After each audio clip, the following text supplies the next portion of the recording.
కృష్ణాయ నమః, వాసుదేవాయ నమః. మన దేవాలయం ఛానల్లో మనము కురుక్షేత్ర యుద్ధాన్ని వీక్షిస్తున్నాము. ఇప్పటి వరకు 15 ఎపిసోడ్లు పూర్తయ్యాయి. ఇప్పుడు 16వ ఎపిసోడ్కు స్వాగతం. కురుక్షేత్ర రణరంగంలో 9వ రోజు యుద్ధం కొనసాగుతోంది. భీష్ముడు మధ్యాహ్న సూర్యుడిలా విజృంభించి పాండవులందరినీ నానా విధాలుగా హింసించాడు. అతన్ని అరికట్టడానికి ఎవరూ సాహసించలేకపోయారు. కృష్ణుడు ఎంతగా ప్రోత్సహించినా అర్జునుడు కూడా నిరుత్సాహంతో నిలబడ్డాడే కాని దుర్నిరీక్షుడైన తాత వంక చూడలేకపోయాడు. ఇది వరకు అన్ని బీరాలు పలికి ఇప్పుడిలా నీరసంగా ఉంటే ఎలా అని కృష్ణుడంటే, అందర్నీ చంపి రాజ్యం సంపాదించటం అంత ఘనకార్యమా? నా మనసు ఒప్పటం లేదు. సరే, అయినా రథాన్ని అటు నడుపు, ఆ భీష్ముడి సంగతి చూస్తా అన్నాడు అర్జునుడు.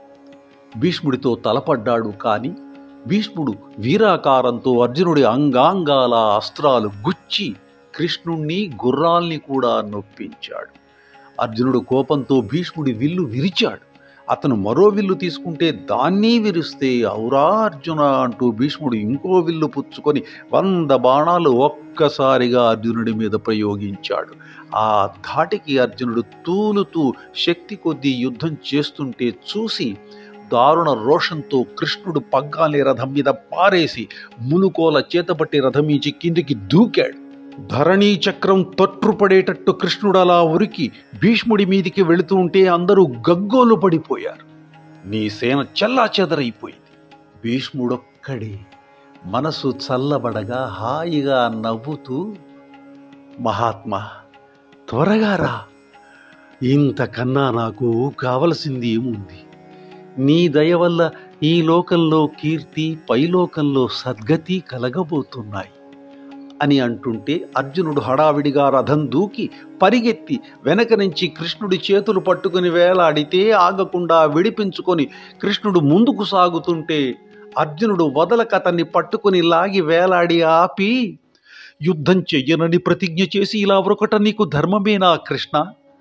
ఏదో అలసిపోయి కొంచెం సేపు సరిగా పోరాడలేదు కానీ ఇక నా ప్రతాపం చూద్దువు గాని తిరిగి రా అని ప్రార్థిస్తే చివరకు వెనక్కు మళ్ళాడు కృష్ణుడు. అయినా భీష్ముడి ఘోర నారాచారాల ధాటికి ఎవ్వరూ ఆగలేక బిక్కమొగాలతో చూస్తుంటే వాళ్ళ దైన్యం చూడలేక అన్నట్లుగా సూర్యుడు అస్తాద్రికి చేరాడు. భీష్ముడి చేతిలో దెబ్బలు తిన్న పాండవ సేనని చూసి ధర్మరాజుకు గుండె నీరయ్యింది.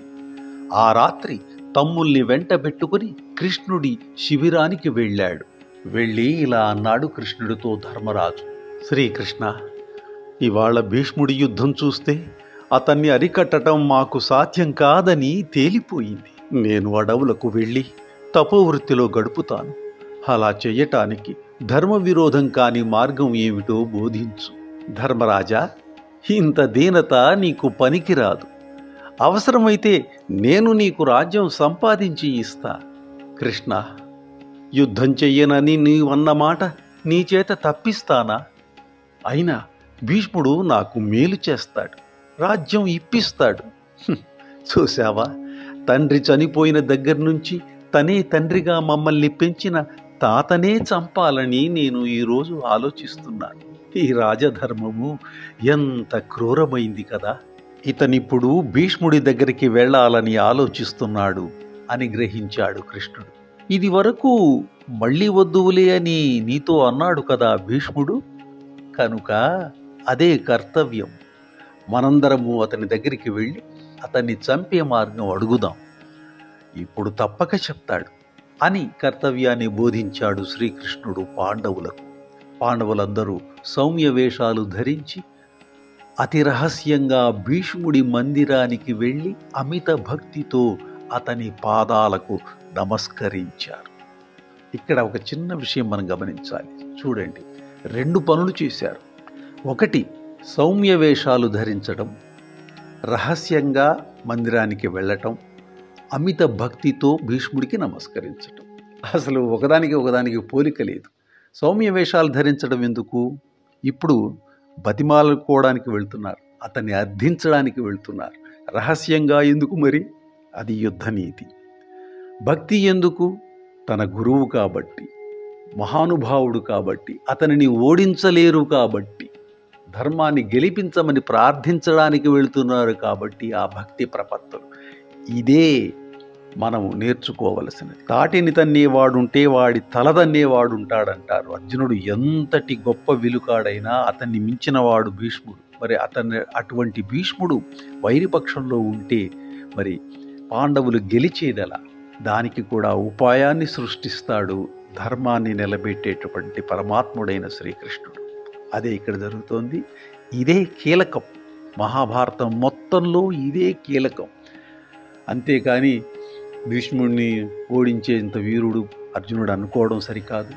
అలాగే భీష్ముడు కౌరవుల వెంపు ఎందుకున్నాడు, ఇటువైపు చేయొచ్చు కదా అని అనడం, ఇవన్నీ పిచ్చి పిచ్చి వాదనలు. సరే, కథలోకి వెళదాం. ఇప్పుడు భీష్ముడు చెప్పబోయే మాటలను అతి జాగ్రత్తగా వినండి. ఎంతో ముఖ్యమైనవి ఇవి. భీష్ముడు ఆధారంగా పేరు పేరున అందరి క్షేమాలు అడిగి కనుక్కుని ఇలా అన్నాడు. ఇక్కడికి మీరు వచ్చిన పని ఏమిటి?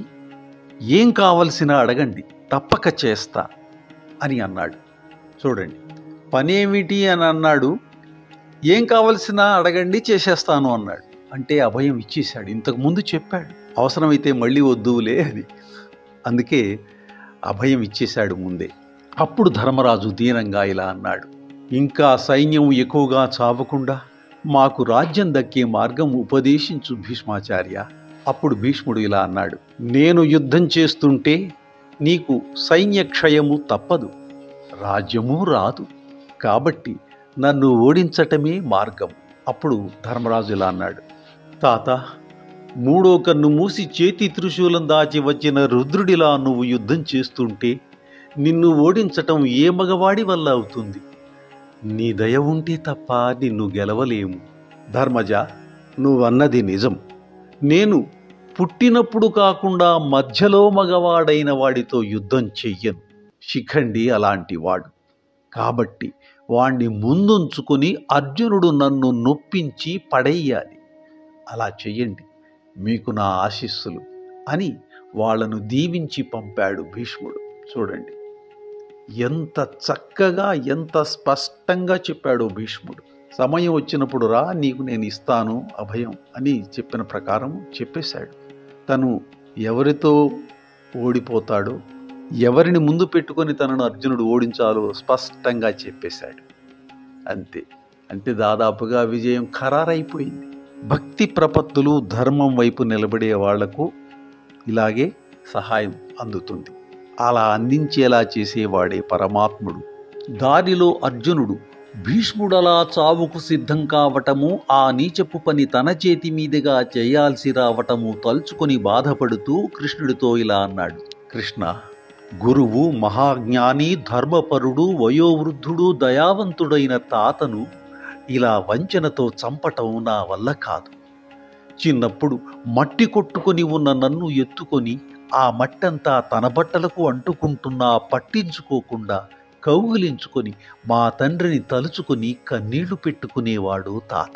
తండ్రి చనిపోయినప్పటి నుంచి పెంచిన మహాభుజశాలిని అధర్మంగా చంపేంత క్రూరులా పాండవులు? దానికి సమాధానంగా కృష్ణుడు ఇలా అన్నాడు, అర్జున, నువ్వు రాజధర్మం మర్చిపోతున్నావు. అదీ కాక భీష్ముణ్ణి చంపుతానని ఇది వరకు అన్నావు, గుర్తులేదా? ఆ మాట నిలబెట్టుకోవటం నీ ధర్మం కాదా? అప్పుడు అర్జునుడు ఇలా అన్నాడు, దృష్టద్యుమ్నుడు పుట్టింది ద్రోణ సంహారానికని అంటారు. అతను భీష్ముని కూడా చంపగలడు. ఈ పని అతనికే అప్పగిద్దాం. అతనికి అడ్డం వచ్చిన వాళ్ళ సంగతి నేను చూస్తా అని తప్పించుకో చూశాడు అర్జునుడు.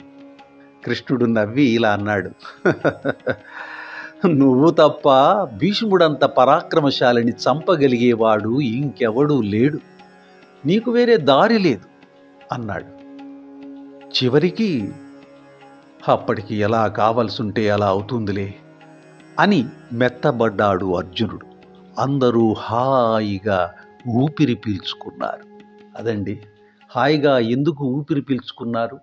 భీష్ముడంతటి వాణ్ణి ఓడించగలిగితే ఇక మిగిలినంతా తేలికే అనే సంగతి తెలిసేటప్పటికీ వాళ్లకు ఆనందం కలిగింది. అందుకని ఊపిరి పీల్చుకున్నారు.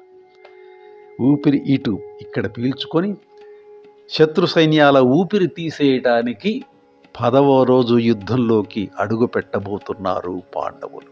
అది వచ్చే వీడియోలో చూద్దాం. అంతవరకు సెలవు. స్వస్తి.